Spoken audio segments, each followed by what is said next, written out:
base Fekodi international Titi Joli moto pela zako beba na ebisibino zako beba partout aux alibala Fekodi na ebi que lobby ezalaki lengi bonane na ebisio monsieur ezalengi le fort lobby na mono tisingoma na bandaka ebiso ndenga likolo kaka ndenga likolo po lobo tisingoma te to lobelango. Vraiment, merci Nabatutu au Bolingara Fekodi. Moi, bien sûr, à l'Arabie Saoudite. Nous sommes toujours à Kinshasa, capitale de la République démocratique du Congo, de partout dans le monde. Nous allons merci. Je suis honnête. Je vous remercie na soutien moral. Nous sommes ça la Ponangaï. Fils Njonzi, n'a pas su beauté, n'a pas également beauté na Rodriguez Chikona.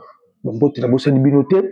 On va parler nomination, en fait, deuxième gouvernement Bimi, nous sommes intéressés au ministère du Sport, on va parler de ça, Torbeta anniversaire, il y a des sabres, n'a pas 3 ans d'affilée, statistique naïe.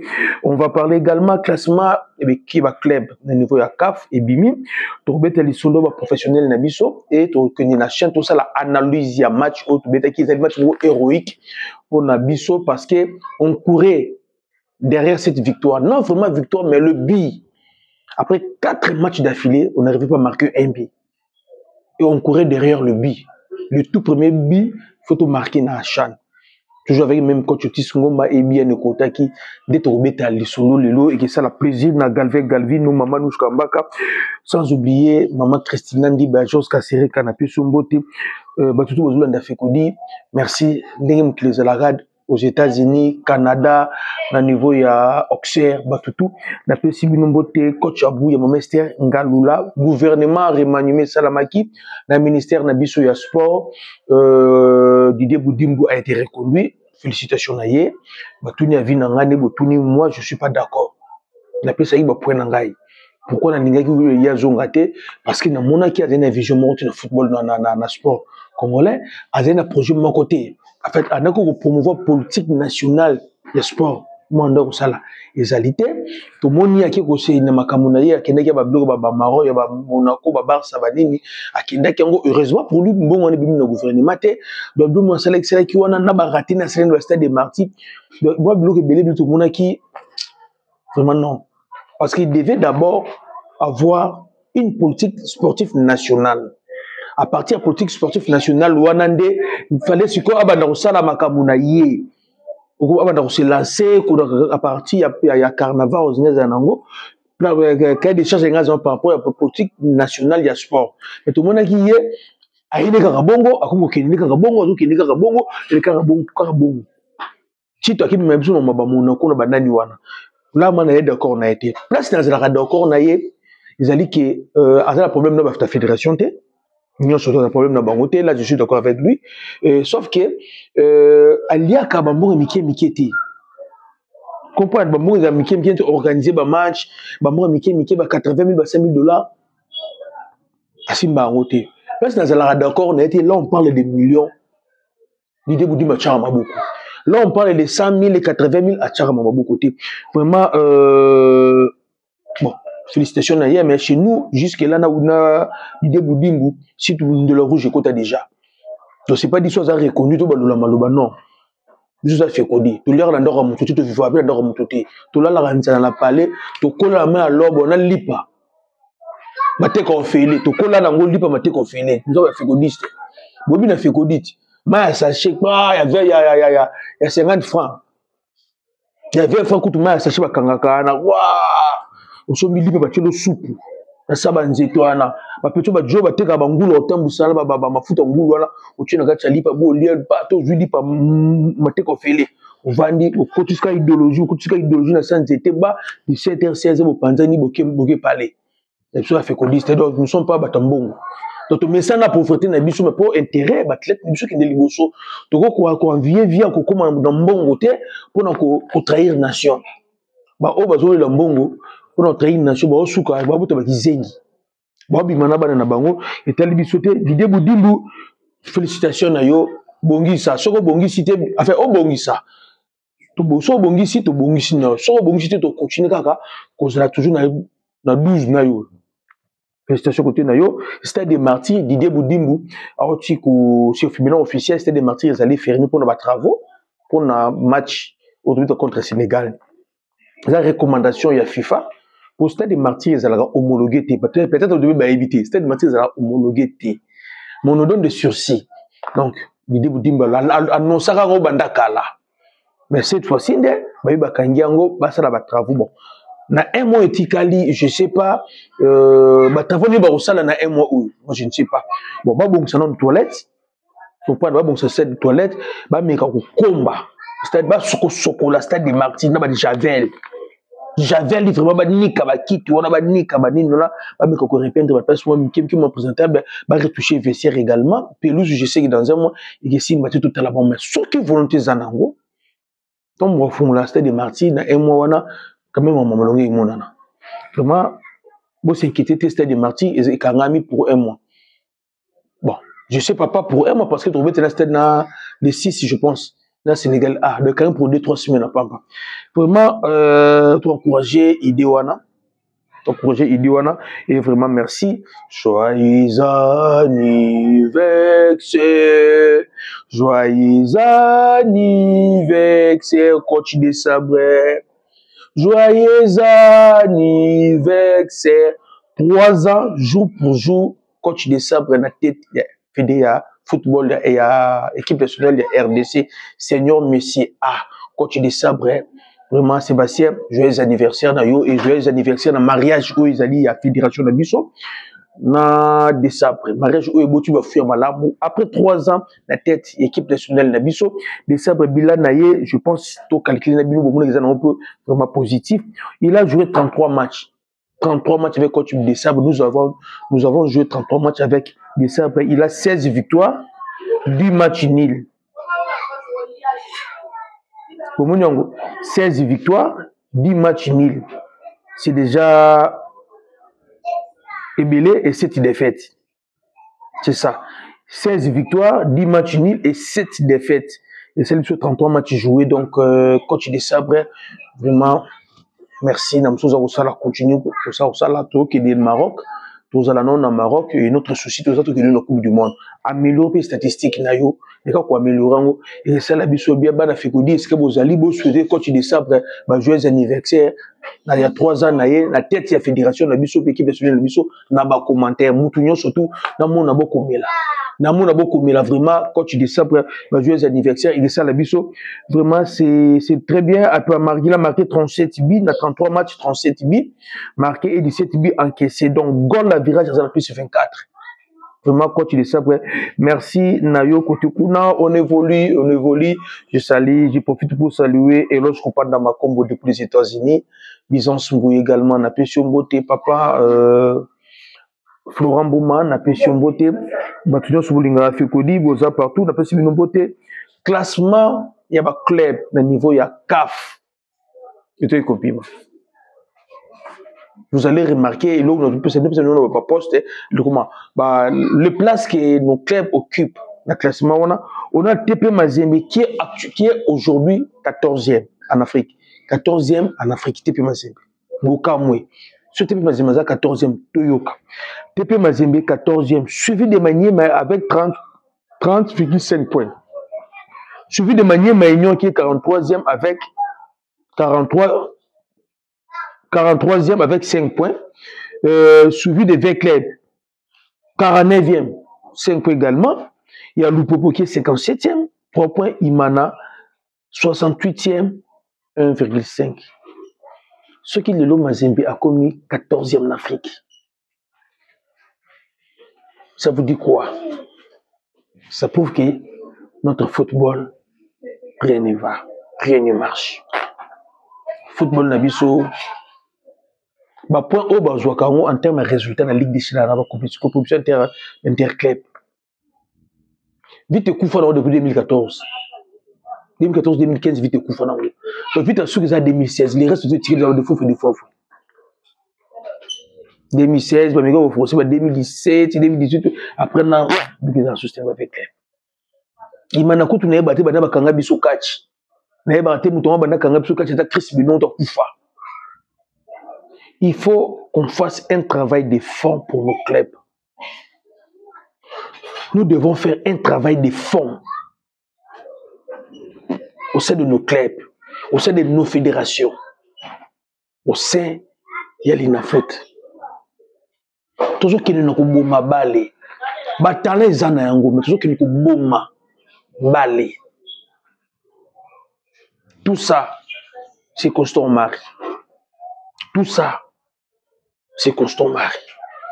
Parce que M. Omari, avec tout ce qu'il avait acquis comme expertise dans le milieu football, notre sport ne pouvait pas tomber si bas. Notre football ne pouvait pas tomber si bas d'autres comme les Lelo. Mazembe a un podium en Afrique. Vous comprenez? Mazembe a un podium en Afrique. Lelo Mazembe est 14e. Tanzanie, comment on appelle ça? Comment on appelle ça? Les clubs tanzaniens. Oh, Mazembe a gagné aller-retour. Le Romolo Mazembe.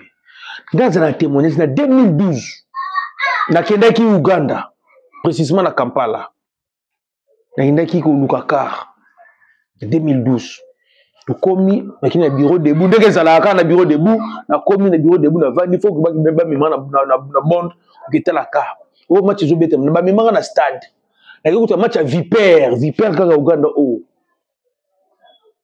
Donc un match wana vous me mettez la match dans le quartier, n'a été la match dans le quartier 12 sur un terrain GD, sur un terrain Limo Santo, terrain parce qu'il y a machine, il y a commune, tout terrain municipal à Bandal. Et eh, bah le gars de bête à mango.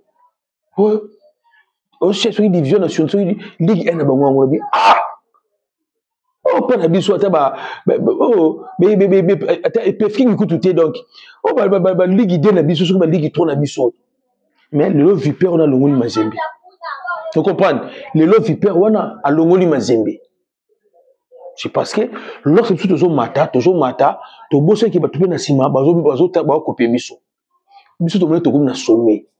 To un cours d'idée, ba tu vas là c'est le lot niveau va comméler. Tu comprends? T'as le niveau va comméler. Alors nous, il faut toujours tant comme ça. Et les dirigeants des clubs, les clubs de biso au Congo, ba vendre ba solo là. Moi je pense il faut changer ba statut ba club de biso, il faut changer en gros. Il faut qu'on change en gros. Donc, on peut savoir dans la société encore. Bonjour, vite, on peut s'y prendre l'image, bonjour, on peut s'y prendre Congo. Bonjour, ceux qui nous proposent c'est SNCF déjà. Bonjour, Mazembe, on peut s'y ceux qui Congo Airways, bonjour, Tchinku, on peut s'y Imiba, bonjour, Sangaba Lende, on peut s'y ceux qui Jekamine, bonjour, ceux qui on peut s'y ceux qui Silou. Mais qui pour une question de la société, peut-être qu'on change, n'a pas statut bazali nango. Oh comment on est maintenant non les administrateurs de DCMP, les administrateurs de DCMP vont contribuer à combien? La DCMP. Vous contribuez à combien? Bonjour pour politiser football. Équipe comme président la bien, il faut gouverneur à ville à soutenir en. Ce gouverneur à ville à longue équipe quoi ba les a bongoté, ba les pesa politique était. Je pense ba les a politique était, ba les pesa la bongoté. Vous comprenez? Il faut vraiment qu'on vende comme là, comme qu'on revoit ma statut. Et ma club n'est plus surtout ma club, oh baza ma grand club. Ce sont des vieux clubs et non des grands clubs. Je ne sais pas à vertu de quoi baza ma grand club. À vertu de quoi? Parce que les autres maintenant les aigles du Congo. À la Kisiango. Surtout Tali Tanganyika, oh le lobby premier na la Coupe du Congo. Tanganyika a débuté. Ça fait 2-3 ans Tanganyika wana. Les gens qui me sont regrettés Simba. En fait, une Coupe d'Afrique, Simba de Colosie. Les efforts vont s'en étoile de Kivu. Sur le bassin là, on a vite là, imana. Les lobes équipe le va kiso, va maléquer ça. Et kindawa. Équipe, tout bon ça. Tout qui côté kuna côté basket. Kokaf payé par Bimisa qui liste naie classement naie. Nous RDC basket dame version Babi Bassi. Tous à troisième en Afrique, tous à derrière Sénégal et Nigeria. De Bana Bassi côté kuna vraiment basé dans podium ya basket ya Bana Bassi en Afrique. Bravo. Côté Bana Bassi et Sali Bisso bien. Je voulais aussi vous annoncer après que ça là bavure, détournement, vol n'a fait qu'ofa. Après avoir faire laisser des incompétents, des amateurs, des égoïstes pour venir pour détruire le football congolais. N'a fait qu'ofa. CAF a décidé cette fois-ci parce que la CAF a compris que l'erreur, comme j'ai toujours le petit débit, l'erreur que la CAF n'a fait, c'est la casting il y a continué à rabiso batouana ba sebe machine na ba sambiba qui nous a fait qu'on fait cette fois-ci tout le monde bientôt là d'ici là ba konomé Ilungirita à cause là comme directeur de projet sportif dans la FECOFA. L'argent que la FIFA et la FECOFA appellent ça la fédération, ils ont pour un projet sportif. Ils ont pour un bâtiment dans la poche. Et chez nous, le projet là, c'est ça la maraté. Ils ont rappelé coordonné. C'est ça maintenant le problème. L'autre fois, je vous avais dit, vous avez un bon 11 millions et quelques de dollars. Bah, je te ça va projet, ben, disons que c'est vous en caisse, bah, il nous sait qu'il boudou, bah, qu'il n'a pas 4 millions et quelques. Bah, ben, bon, rénover stade, comme, courant, pour mettre 2 000 c'est bien un bon pété. Bah, promettait qu'il va dirigeant, il y a, bah, ligue. Bah, 5 000 $, 5 000 $, 5 000 $, bah, PCP, bah, en côté. Et là, que tu n'es pas diriger la ligue, bah, boudé, bah, c'est la réunion entre, CAF, FIFA, n'a fait qu'on fait, bah, diriger la ligue. Dans ce qu'on va le bango. Et maintenant, il nous hérite à pressenti, à l'intérieur directeur sportif, le projet sportif dans la fédération. Ils apportent ce mot comme malamu, et maintenant, comme pombon bima, il faut l'ingérer à valider. C'est ça, c'est que nous voulons dans le ciel de part d'Abisso. Nous ne sommes pas d'accord de voir nous tata valider le part. Nous avons abinissé Abisso dans le stade de Touriembela. A comme on ramasse un ballon, l'équipe nationale. Nous avons d'accord de quoi on a été. Nous avons Touriembela dans le stade. Un ambassadeur. À quoi on met Marabassa qui va varier, ça va jouer dans le léopard. Vous allez d'accord, nous connaissons. Tu es comme tu es au poison. Dans le bas, quand on va au Boumana, on va le poison. Mais dans le temps, on va comme les anciens léopards dans le léopard. Dans le bouchard, pour tirer un poison, il y a une église et une vérité. Papa, il nous mérite rien à la Cinzela. Parce que l'élection de la fédération, les anciens joueurs, bah boto le bino voix, bon le bino bino te boto réclamer le côté. Bon je vous la comme les analystes, boki des cannes, boki zobambo. Au moment où je vous parle, une fois de plus, Madame Laetitia Mouderoy et si cause en appelle son beauté. Ce qui vous a pris tout ça li, en fait, nous sommes doutés. Bino batu baba ancien joueur. N'a fait qu'au fois, moi on sommes dirigeant, on va pas après élection. Moi, dans moi, si, nous sommes dirigeants. Alors, c'est les moments où vous, les anciens joueurs, tu bois, ma camoué banda, pour beaucoup de choses, abisso, Laetitia Mouderoy, n'a pas su beauté.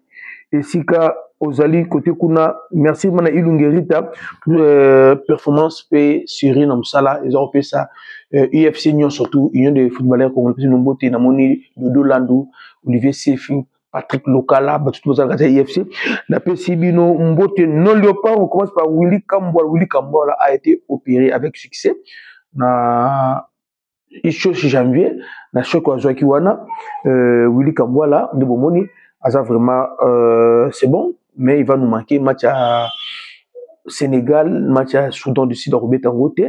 Et je pense aussi ça tournoi au Robert Tangote. Donc si on va voir Willy Kambola peut-être dans la Cannes pour l'année prochaine. Vraiment, pour l'établissement de Djogo, Bissou Pekoto, tout ça, toujours une vie de prière. On nous a diagnostiqué à Mindele. Mais au contraire, à Mindele. Au contraire, Bissou Bana Fumukimban. Bissou Pekoto, au Sami, là-bas, Koko, na Bissou. Traitement, il y a qui n'est pas on s'en base partout. Vous comprenez, Koko, qui cité. On s'en base partout. Vraiment, merci, Yohani Wissa. Il est autorisé de quitter Bradford, son club, et maintenant, c'est à lui de faire les choix. À qui dit Asie, à qui ont bon Webele, à qui dit Newcastle, avec la Ligue des Champions. Toi qui dit Tottenham, à la région d'entraîneur, ou à initier vraiment la première ligue. C'est à oui, c'est de faire les choix. Et je sais que les choix, ils sont un peu compliqués. Oui, c'est avec 28 ans. Allez-y comprendre. Ça va se passer côté Ndengue oui, ça, il faut signaler également Metino Silou, na clip niveau de la Suisse, c'est un banda qui m'a solo na bango, il a marqué les bib. Metino mérite aussi, comment un clin d'œil Metino Silou, tout à la maison qui nous faut que il est dans le event Gibuka, il est déjà congolais. Une fois, il a été déjà sélectionné dans CDC au Brésil. Alors, dans les années 80, il y a côté à côté, kuna dossier Chancel Mbemba, on ne sait pas. Tout le bani na Chancel Mbemba. On va voir ce que ça va donner. Nzambasunga Edo Kaembe, on n'a pas vu, il a encore 6 mois. Ouais, à la saison manque, je pense 6 mois. na équipe naie même asura ko renouveler contrat to prolonger contrat naie na club abetaka ezali na noté on va parler Sean avec la victoire historique de la RDC devant Zambie. Pourquoi je dis historique? Parce que il y avait le coach Otis Ngomba qui jouait sur son avenir en équipe nationale, son avenir en tant qu'entraîneur. Et de l'autre côté, c'était la nation congolaise qui courait derrière le but, le premier but après 4 matchs. On était là, on a joué le tout premier match, on a perdu, on a remarqué que non, la faute, c'était le faute de l'entraîneur. Il avait raté son classement. En plus, communication ne passait pas. Et après, on a vu, il y a eu des soutiens de taille. On a vu sur le terrain, le coach de Sabre était là, le directeur technique national également, le était là, mais qui impliquait le terrain et les d'autres enfants. Au Batigale na Congo, pour des raisons de passeport, on a une équipe côté Kuna, sali entraînement ensemble, on a fait entraînement ensemble. Lorsqu'on a équipe payée, la première chose qu'on avait remarqué dans le classement, il y a comment il s'appelle encore Ozendombele, Ozen latéral droit, ou Foucha qui match vraiment contre Tanzanie, à côté d'un axe, parce que c'est un défenseur axial. À côté d'un Kati, il y a un petit Lolendo de V-Club. Hier, j'ai vu des gens de V-Club, en fait, c'est ça. Au moins, l'équipe locale là, ce sont des clubs beaucoup boyés. Bien que Bazo comprenne le rôle de Bangote, c'est des supporters. C'est le 12e homme valable. Et le 12e homme va aller réunir énergie positive et bimaka. J'ai vu hier les gens de V-Club pour la match Lolendo, Soda, Banavia, Bazo, c'est le côté qu'on a Banado, Banamou, Bakota, Chikanta, Kota. Match Banito, la tête classement, j'ai vu. La tête classement, je me suis dit, cette fois-ci, c'est. Et ça va bien. Mais sauf que, dispositif, entraîneur Ponaki, la première mi-temps, pourquoi on joue à 4-2-3-1. Or, dans tel jour, dans Bisso, tout va dans le terrain, dans le championnat.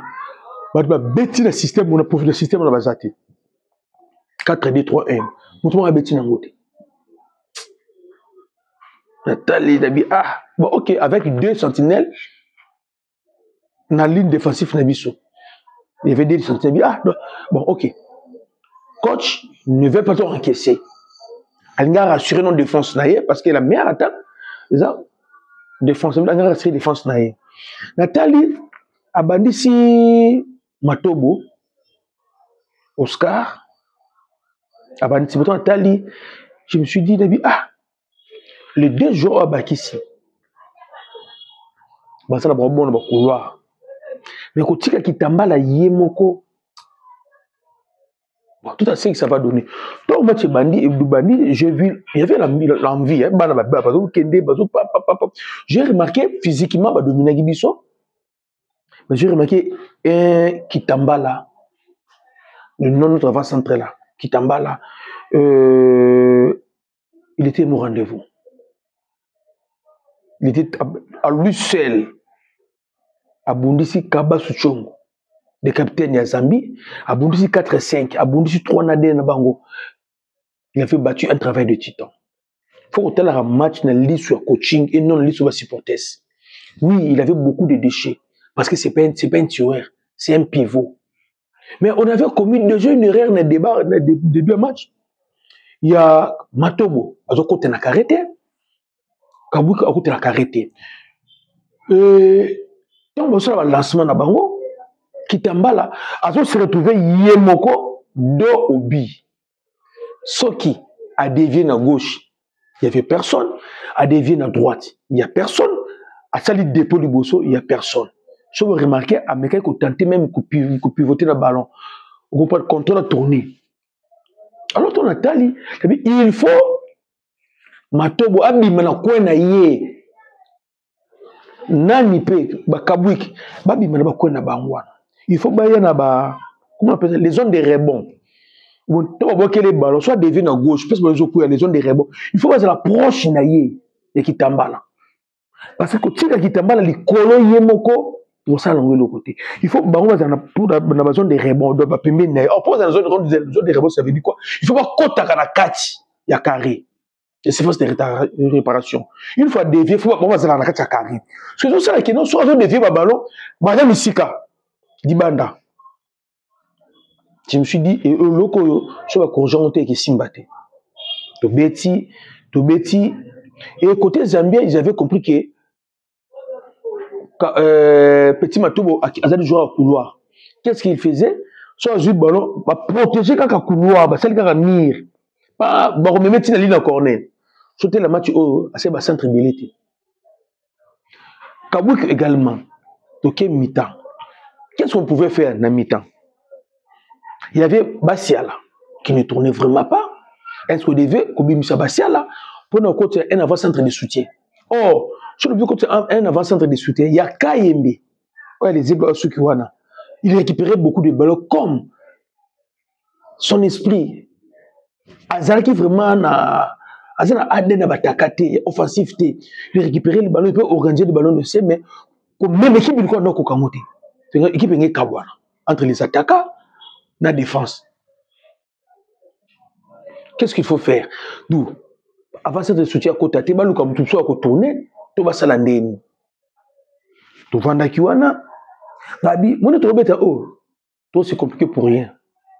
Tu vois nos joueurs de Bazana, bah Betty 4-2, 3-1. Bah comprendre. C'est que Kitamba déjà fait une ligne d'attaque. Il faut changer le système de jeu. Oh, non, non, non, non, tu bête ça bana oyo. Bah le haut, bah yebi. Bah le haut, bah ça n'a formé. Nous les Congolais, tous en football n'abissons. Et nos joueurs sont formés dans le système de jeu classique et universel. 4-3-3. Beaucoup varient le rôle. Mais, pour placer le joueur dans le terrain, 4-3-3, il y a un point fort dans la mission. D'autres disent que le 4-2-2 qui est simbaté. Et pourquoi il est simbaté? Parce que surtout le 4-2-2, tant que Kabouik, n'a pas tout, bon, percé carrété, et simba karaté. Tout qu'il y a 4-3-3. La 4-3-3, ça veut dire Kabouik, atikali ya mpanzi na ye, nani atikali mpanzi na ye, wefsi bango, ki non de bobé mpanzi na binouana. Mais n'a pas question de mpanzi te, binou na kati. Bon, c'est la triangle. Une fois, ma tout besoin d'un ballon, yo jali bosso. Comment c'est Kitambala? Tellement na songa pyramide, c'est la pyramide. Tellement na songa pyramide. Ma tout baza déjà na sa pyramide dans le kolomoko. Quand vous faut qu'il y ait quoi pyramide monsieur sous koto.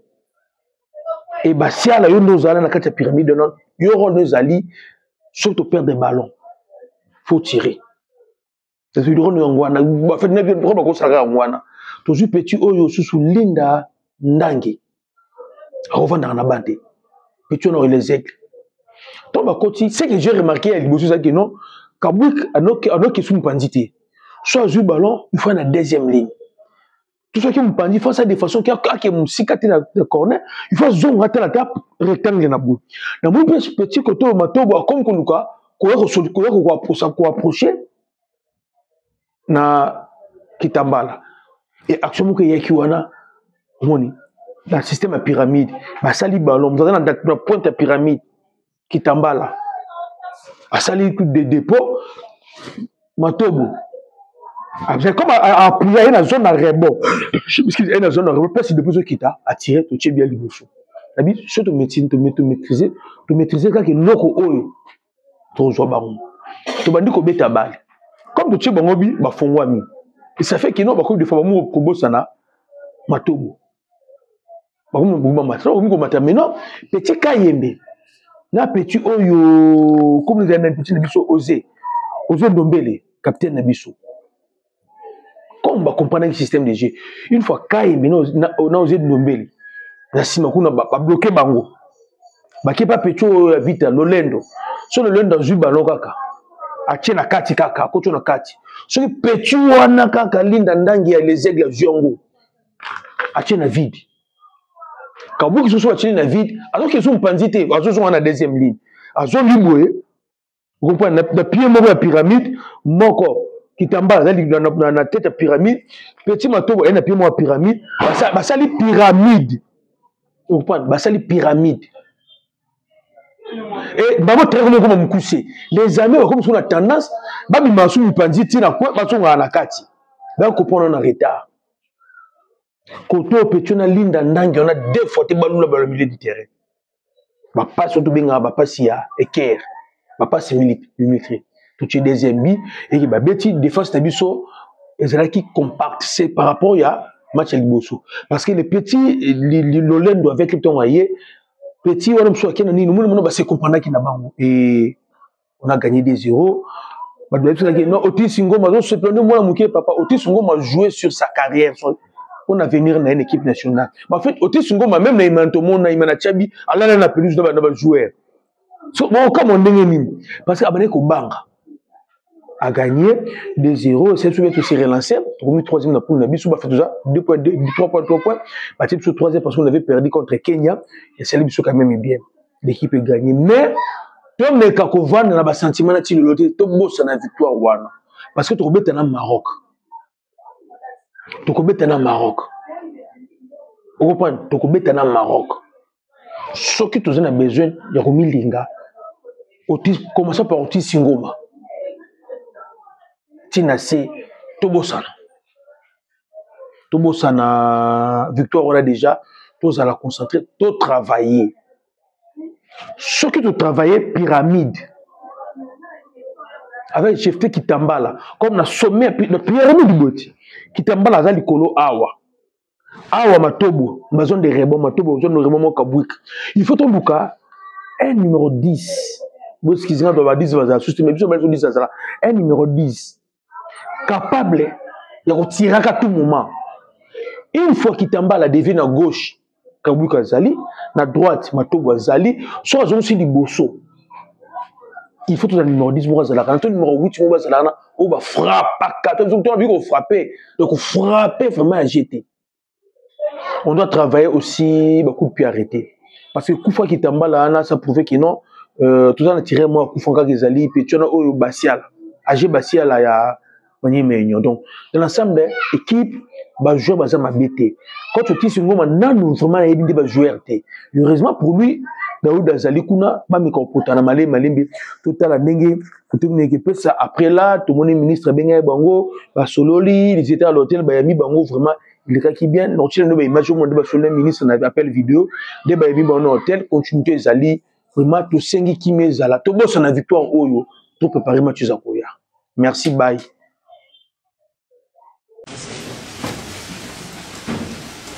Voilà. Excellence.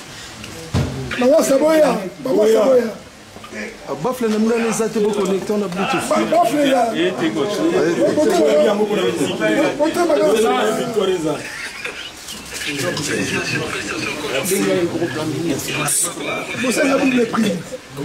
Merci. Génie blanc, génie blanc. Le génie blanc. Merci. Le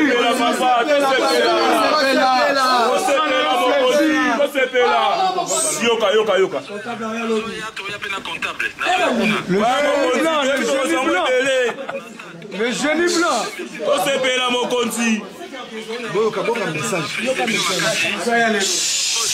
Oui.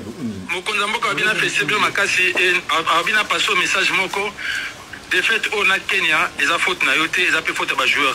Merci. L'équipe est très bien. Et lui, il est convaincu que Bosso a coupé à Awa. Dans se dépêcher, il faut n'arriver à rejoindre Bino. Pour tous les Bino, à Makambo et Kindi. On a ça sur l'essentiel. On a pour week-end, on a posé à Bino. Félicitations. Tous les Congolais sont contents. On a su même la gomme à Bagangi. Donc, c'est que Maramouza bien. Génie blanc. Merci.